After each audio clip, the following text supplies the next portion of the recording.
Magandang gabi, Luzon, Visayas at Mindanao. Magandang umaga, magandang tanghali sa lahat ng mga nanonood. Palakpakan natin ang ating sarili. Mabuhay! Kamusta naman ang inyong mga buhay-buhay? Another day, another video, another vlog.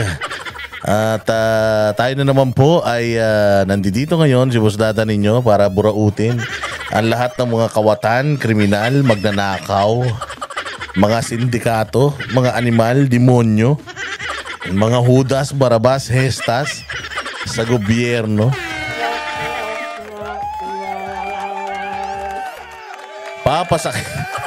Papasakitin na naman natin ang kanilang mga almoranas. At sigurado ako mga bossing na talaga namang iiyak na naman itong mga hayop na ito. At ipapanalangin na naman nila na sana mamatay na ako.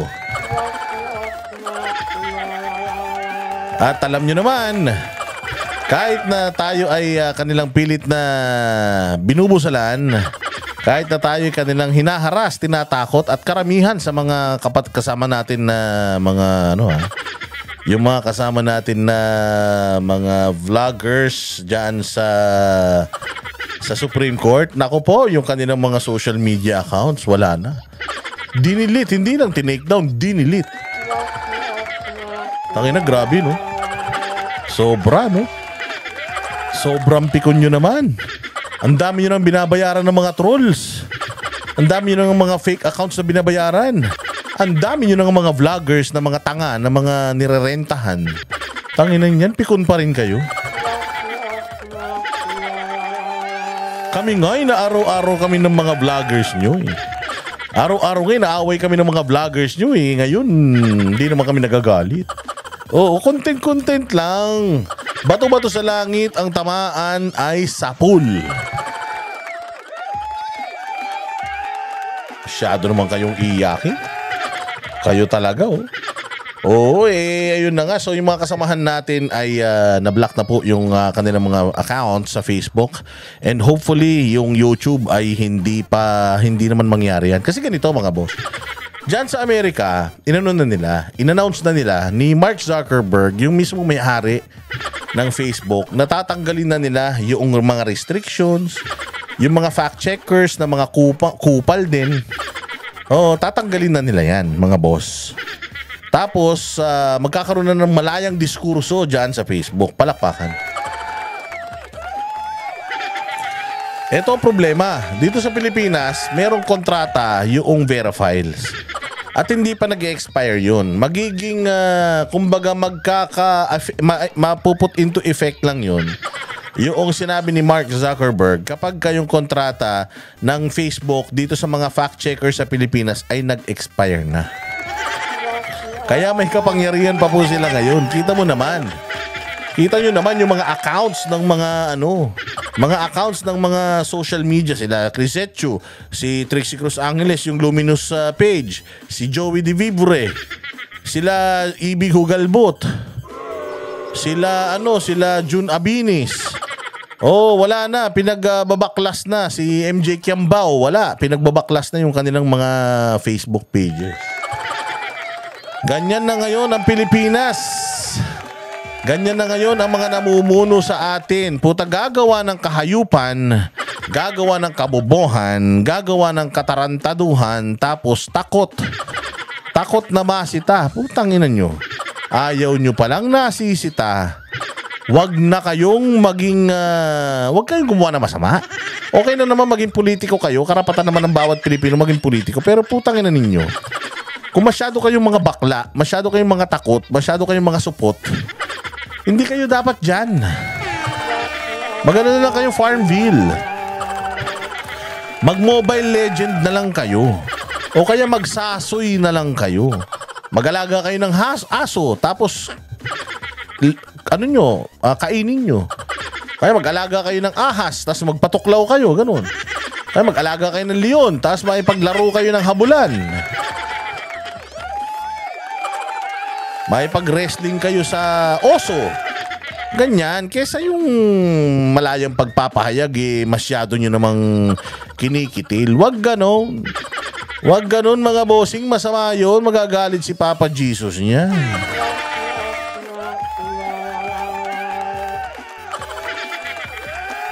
Oh, masyado kayong mga seryoso sa buhay. Pag asaran, asaran lang. Malas nyo kasi hindi kayo marunong mamburaot. Nagbabayad kayo ng mga vlogger, mga bobo, katulad ni Coach Jaret. Yung Freddy, ano ba yun? Yung, Direk Aguilar ba yun? Utangin na nun. Kailangan po mag-makeup, magbakla-baklaan para lang may manood sa kanya. Sino pa? Oh, sino pa? Yung mga vlogger na mga tanga. Yung mga malalagkit. Yung mga mukhang pinirito. Buti ako mukhang inihaw lang. Pero wag ka. Alagang ano to?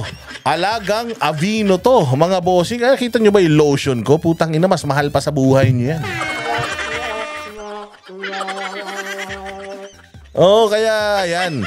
Sa susunod kasi kayo mga congressman, mga senador, lalong-lalo ka na bongbong. Sabihan mo nga yung mga ano mo. Sabihan mo yung mga julalay mo dyan na pag kumuha naman kasi ng mga babayaran. Tayo na yung magaling naman kasi. Huwag naman kasi yung mga walang putang ina. Wala na nga mga aral, wala pang mga utak. Antakin mo, kunin nyo si Ninyo. Putang ina, ano mahihitaan nyo kay Ninyo? Wala namang galing yun. Wala namang ibang alam nyo kundi magmura lang na magmura. Tangina, kumuha kasi kayo nung magagaling. Kinuha nyo si Jaret. Hanggang ngayon, tagal na nag-aabugas siya ng gagong yan. Hanggang ngayon, wala pa rin.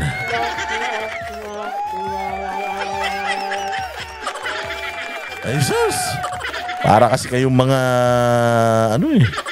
gawa-gawa kayo ng kabulastugan, gawa-gawa kayo ng kasalanan, tapos magagalit kayo kapag nasisita kayo. O, akala nyo siguro natatakot kami, no? Siguro, sabi nila, siguro pinatawag na natin yung mananahimik niyan. Ulul! Kaya sino may sabi sa inyo mananahimik kami? Hindi kami mananahimik at nek-nek nyo. Hindi kami pupunta dyan sa kongreso. Ba't kami pupunta dyan? Eh di, pag magpunta, diretso na kami sa kulungan kaysa magpunta pa kami dyan, gagawin nyo pa kaming mga question and answer pa.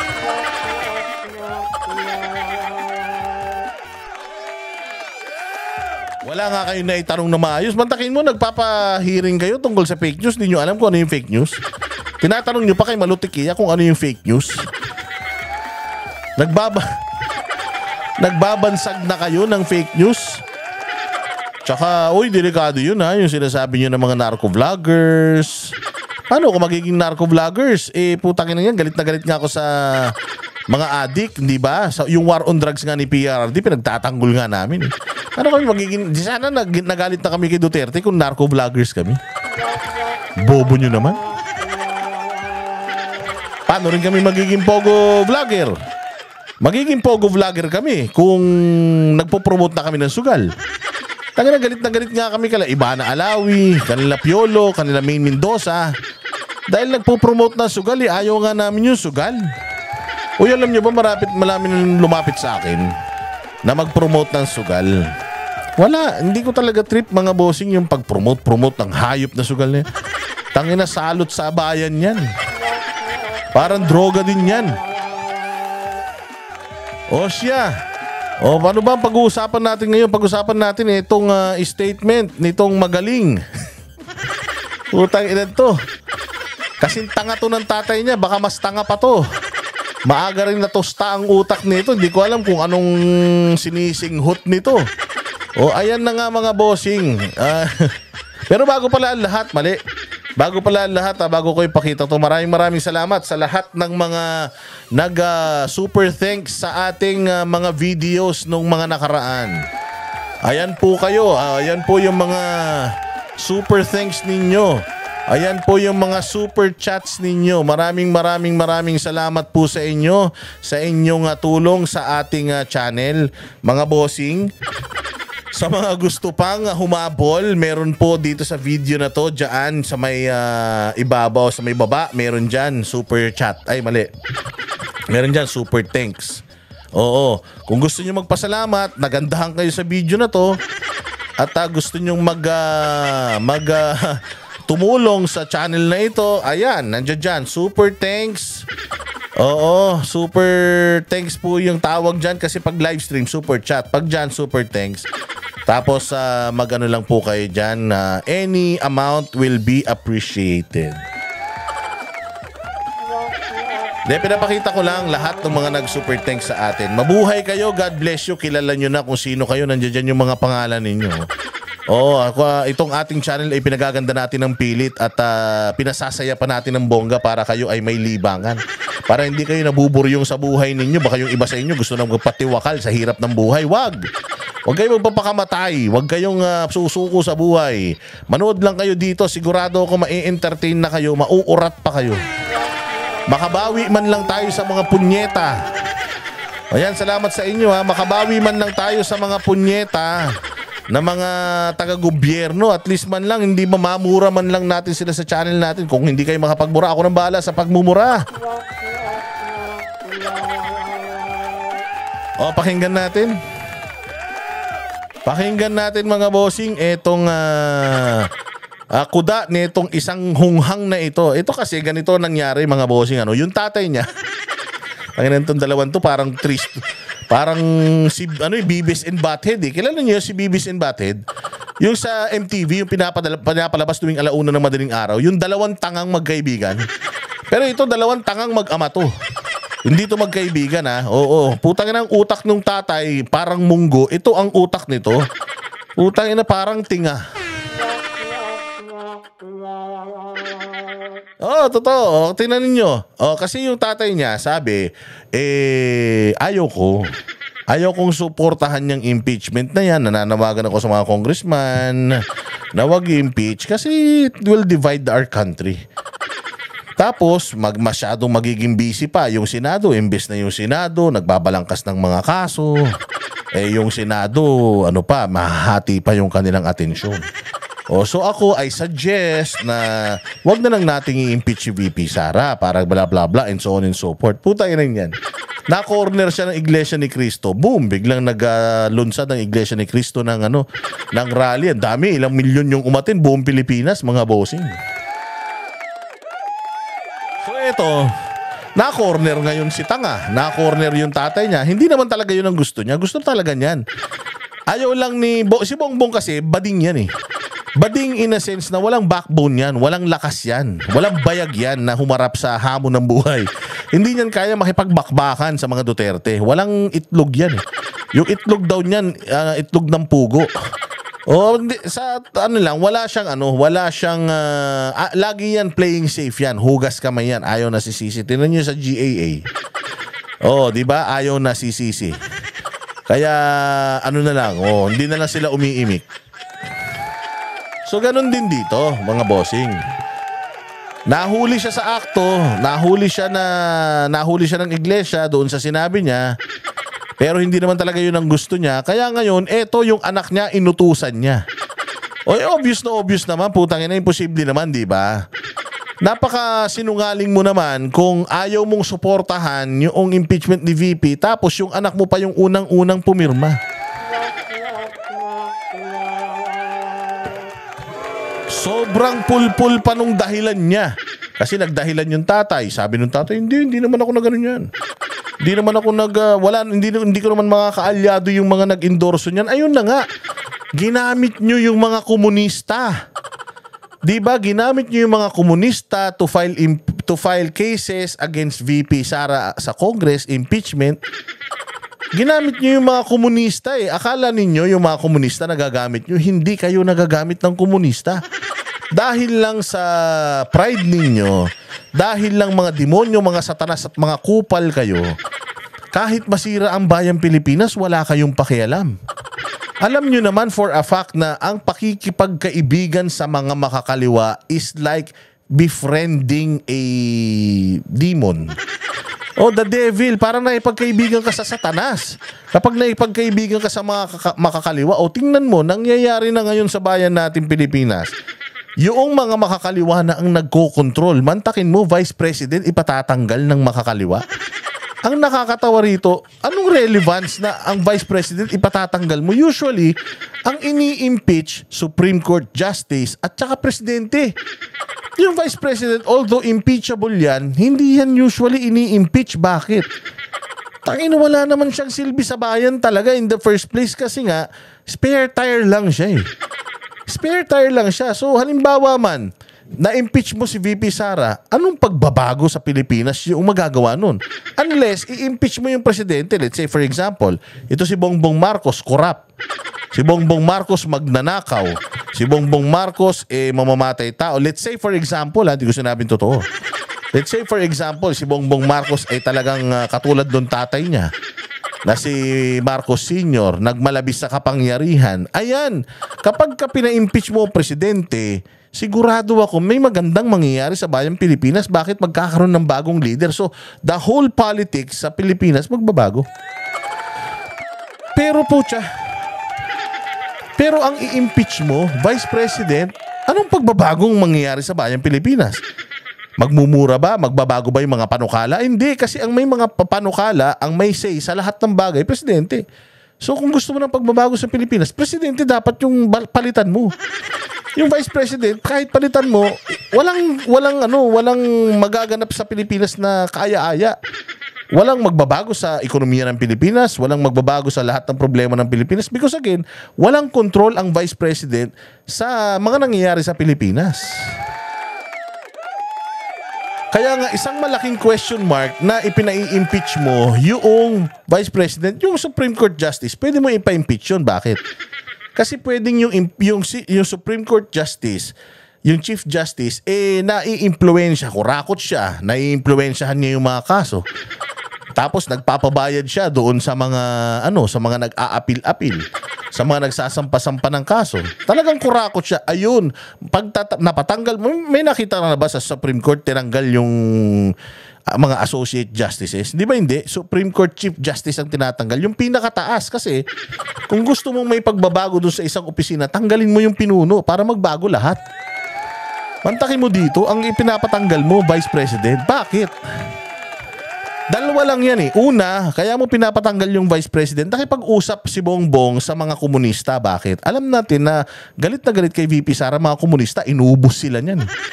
Gustong patayin ni Inday lahat ng komunista at saka mga terorista sa Pilipinas eh. So, ang nakipag-usap sila sa mga komunista para ibinigay nila yung ulo ni VP Sara. O ito yung ulo ni VP Sara, ito yung pumapatay sa mga kabaro yung mga terorista eh, di ba? O tapos two birds in one stone. Bakit? Kasi sa ginawang yon ng administrasyon na ibinigay nila yung ulo ni VP Sara sa mga komunista, etong si VP Sara hindi na makakatakbo sa kahit anong posisyon, di ang lakas-lakas na nila. Wala na silang kalaban sa Mayo. Wala na silang kalaban sa 2028, hindi ba? Mapapatakbo na nila lahat ng gusto nilang patakbuhin. Etong gunggong na to, baka tumakbo yan. Yung pinsan niyang bundat, baka tumakbo rin yan.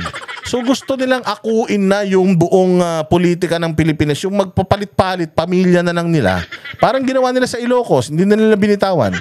Wala nang ibang tao nakahawak ng posisyon doon, kundi sila na lang. Ganon din ang gusto nilang gawin sa Pilipinas, mga bossing. Ganon ang gustong gawin nila sa bayang Pilipinas, na sila na lang magpapalit-palit dyan sa presidente na yan para sa kapangyarihan at ubusin ang pera ng taong bayan. Diba? So akala nila nananalo sila pero hindi nila alam, putya, unti-unti kinakain sila ng mga komunista. At di nila alam, unti-unti, ayan na, yung komunista na nagpapatakbo sa bayan nating Pilipinas, hindi nila namamalayan, komunista na rin sila. Yun po yan. O ito, pakinggan naman natin itong sasabihin nitong Tolonges na to. So yun nga, ang nangyari ngayon, nagkaroon ng impeachment, naunang pumirma tong tungaw na to. At tingnan nyo kung ano yung rason niya, bakit siya pumirma. Tingnan nyo tingnan nyo. Well, katulad po sa sinabi ng ating Pangulo ay nung nagpirmahan na sa impeachment complaint ay tinanong ko siya kung ano bang advice niya. And tama naman yung sinabi niya. He said, do your duty as a congressman and uphold your oath to the Constitution that you swore to protect. And it is my constitutional duty to go through. Akala ko ba sinusunod mo yung tatay mo? Sabi mo nung nakaraan, di ba? Susundin mo yung tatay mo. Kasi tatay mo yun eh. O kala ko ba, yun ang stand ng tatay mo, ayaw niya sa impeachment eh. Bakit may constitutional kupal ka pang nararaman? So, ibig sabihin, style nyo bulok, niloloko nyo yung mga sarili ninyo eh. O sabihin mo, yun talaga gusto ng tatay mo. Ikaw lang ang gumawa. Oo, at saka putang ina, ikaw pa nagkalap ng ikaw pa nagkalap ng mga pirma eh, di ba? Sa sobrang visit nga ni Garin, sinabi niya nilaglag ka niya, sabi ni Garin, hindi ako. Si Sandro ang nag-ikot-ikot dun. Si Sandro nang hingi ng mga pirma-pirma dun. So ikaw mismo nagpalakad dito. Mantakin mo, mayroong may first impeachment complaint, second at third. Yung fourth impeachment complaint, putya, ikaw nag-endorso. Oh, so anong pinagsasasabi ninyo na uphold constitutional mandate? Ulul. Tangina ninyo, gusto nyo lang makamkam. Lahat ng kapangyarihan dito sa bayang Pilipinas, pinagsasabi mo, may constitution. Gago, hindi nga kayo sumusunod sa konstitusyon eh. Tatay mo nga hindi sumusunod sa konstitusyon eh. Yung mga kabaro mo nga hindi sumusunod sa konstitusyon, pinagsasasabi mong konstitusyon. May konstitusyon pa bang nasusunod? Putay na pati simbahan sa KOJC binaboy nyo.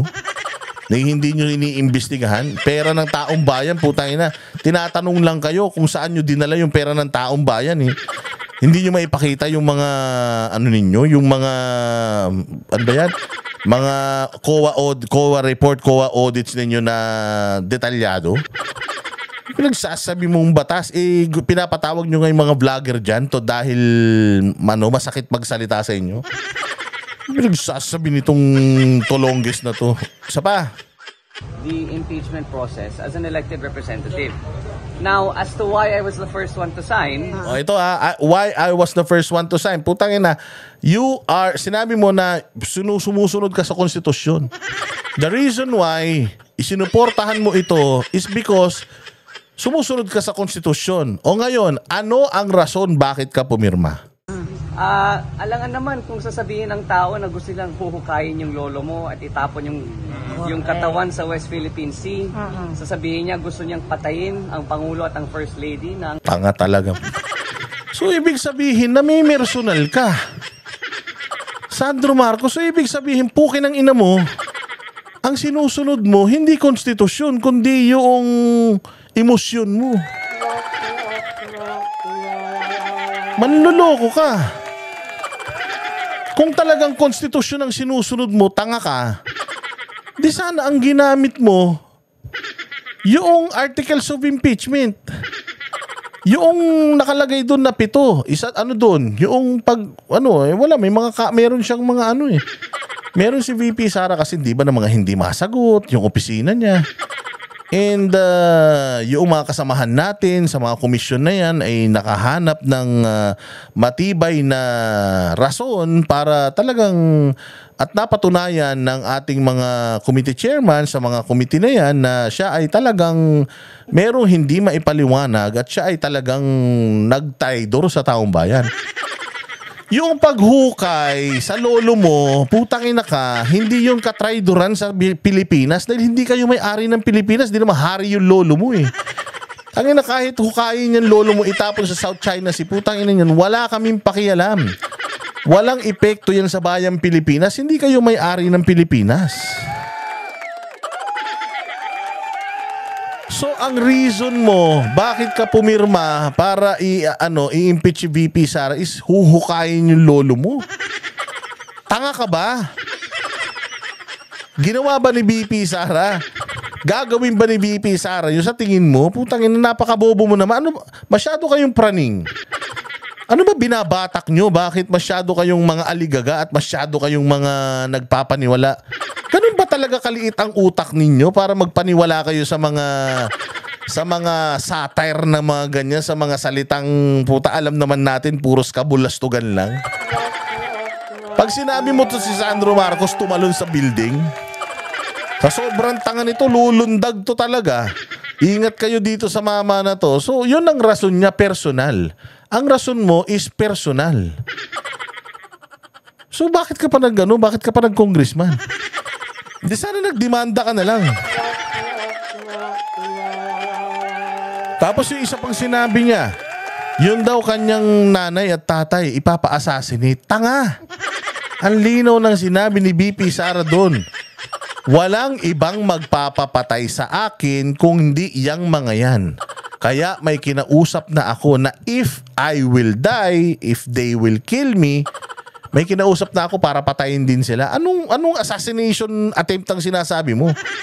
Ang assassination attempt nasa kanya. Meron ngang prueba si BP Sara na muntik-muntika na siyang i-assassinate eh. So ang may assassination na attempt kay VP Sara, walang attempt ng assassination sa inyo. Sayang ang bala sa inyo. Oo, bangungot lang, sapat na. Yun ang sinabi ni VP Sara dito, Sandro. Ikaw naman para kang grade 1 eh. Hindi niya papapatay ang mga magulang mo. Mamamatay yung mga magulang mo at ipapapatay niya lang yung mga magulang mo kung ipapapatay mo sila. Or ipapapatay mo si BP Sara. Plain and simple. Abogado si BP. Alam niya kung ano yung mag-i-incriminate sa kanya. Ano pa? Bopols to. Ang aking magulang at gusto niyang patayin ng speaker. Ba't naman Anong gusto niyang patayin speaker? Wala siya sinabing gusto kong patayin yung speaker. Meron siya pang sinabi na gusto kong pugutan ng ulo sa isip ko. Pero hindi ko sinabi na gagawin ko. Anak ng putya Sandro, mag-aral kayo ng batas. Parehas kayo ng tatay mo. Siguro nood kayo ng bold. Baka Pornhub kayo ng Pornhub. Baka nood kayo ng tabu. At saka siguro nood kayo ng mga triple X. Kaya kung ano-ano na yung mga pumapasok sa isip ninyo. nagugulat ang tao na pipirma ako dyan?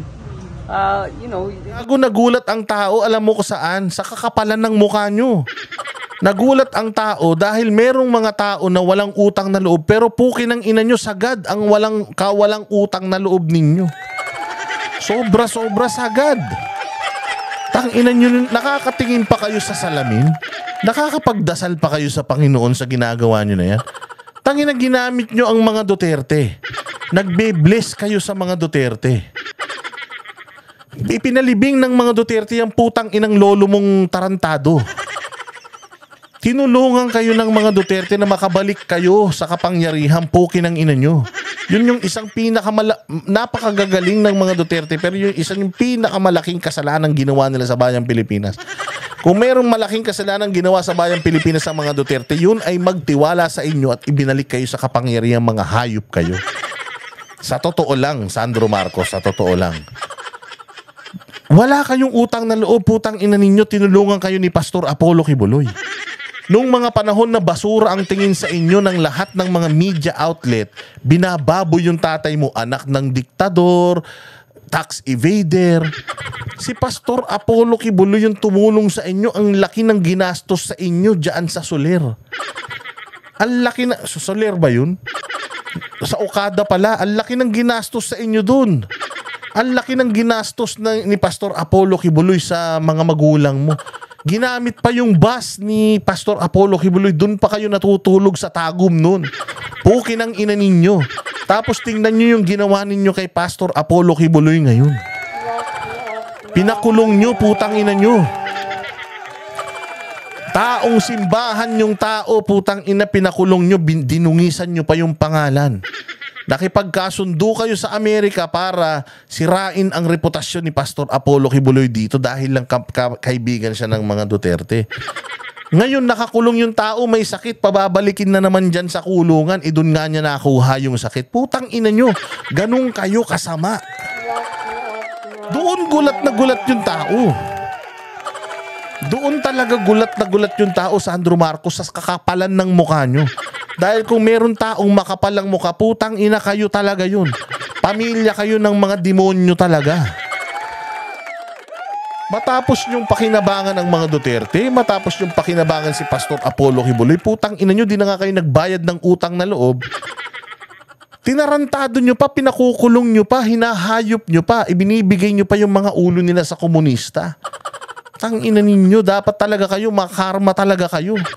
Dapat dumating yung araw, sumuka kayo ng mga bubog, pako, bubuyog, tae, lahat isukan yung mga hayop kayo. diretso. These are statements that can't be taken lightly, especially from someone with such a high position. Gago, ang nakakahiya dito yung tatay mo. Tangin na kung ano-anong pinagsasasabi sa mga interview, sa mga speeches, utal-utal. For a person na sa ganung posisyon, sabi mo yung tatay mo, ayusin naman yung trabaho niya. Sabihan mo naman yung tatay mo, ayusin naman niya yung pagiging presidente niya. Yun ang nakakahiya. Nagsasasabi mo. Nagtataka na nga ako kung bakit nagulat yung tao.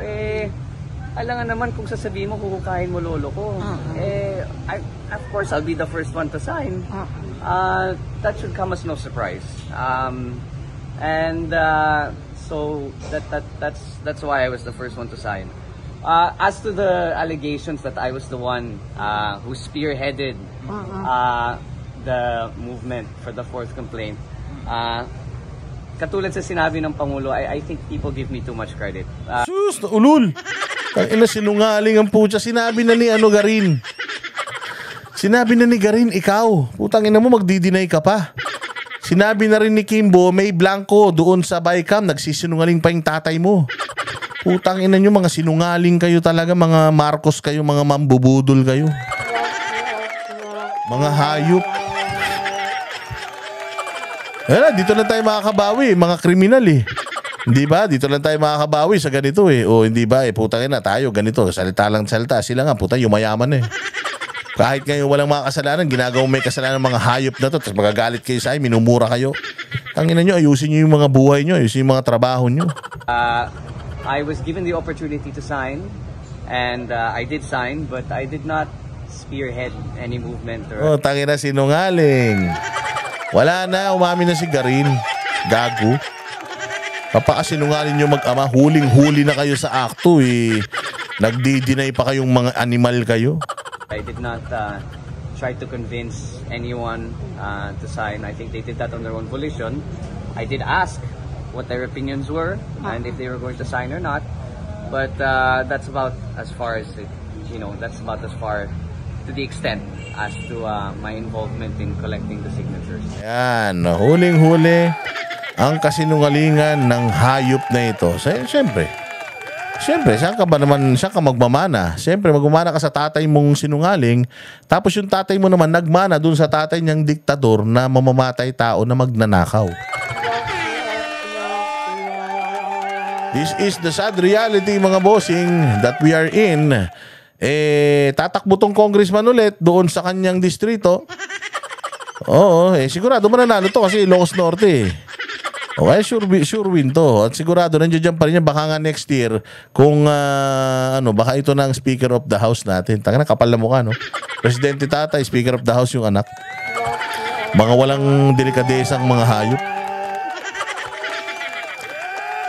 Pasensya ka na, Sandro Marcos kung medyo masakit ang mga sinasabi ko Pero putay na, napakasama ng ugali nyo kasi sobra. Sobrang sama ng ugali nyo, deserve nyo yan. Dapat nga hindi lang yan eh. Dapat nga, hindi lang kayo murahin. Dapat nga, pagsasampalin pa kayo ng tsinelas na may tae. O kaya, tsinelas na may mga tamtax, may mga pako, tsaka bubog. Dapat nga, deserve nyo yung mga ganun dahil sa sobrang kapal ng mukha ninyo. Matay mo si PRD, nagpalibing sa tatay mo. Sa lolo mo.